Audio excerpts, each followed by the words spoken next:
Alors Françoise, est-ce que vous connaissez un petit peu l'état des prisons en France? Je connais la dégradation des locaux, la superficie qui manque à chaque détenu aussi, les droits de l'homme qui ne sont pas respectés, et ça, bon, j'y tiens beaucoup. Actuellement, mon père, il est à la maison d'arrêt la Bonne Nouvelle, à Rouen.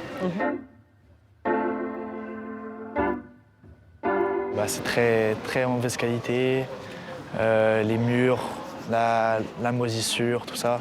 Un minimum de décence, je pense que c'est quand même c'est le minimum. Avoir toutes les conditions aussi bonnes que si on était à l'extérieur. Là, hôtel 4 étoiles, c'est peut-être beaucoup. Je peux comprendre qu'un détenu, ça coûte une centaine d'euros par jour. Par jour? Aux contribuables. Bon, c'est ce que j'ai entendu. La prison, c'est quand même une punition. Pourquoi être puni dans de bonnes conditions? Tout dépend, je pense, vraiment sincèrement de la peine et de l'acte commis. Je ne sais pas si c'est terrible de penser comme ça, mais du moins c'est ce que je pense. Ils ont quelque part, quelquefois, enlevé la vie de quelqu'un ou détruit la vie d'une personne. Et ça doit se ressentir après sur leur quotidien à eux.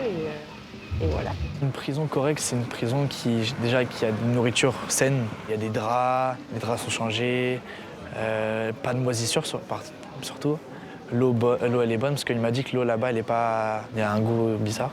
Peut-être la couleur de la prison qui affecte beaucoup de choses. Il manque aussi de soins psychologiques. Ils ne sont pas suivis au niveau psy, ni psychiatre, enfin pas suffisamment, pardon.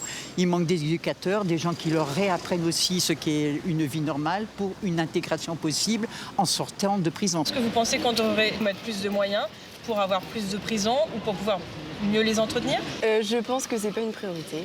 L'argent, il y en a besoin partout, bien évidemment. Pour les enfants, pour les personnes handicapées, pour les personnes âgées, et puis l'hôpital dans sa globalité. Il nous a expliqué que c'était vraiment délabré et qu'il va peut-être être transféré. Peut-être qu'il pourrait être déplacé ailleurs, peut-être plus loin? Oui, à Caen ou au Havre.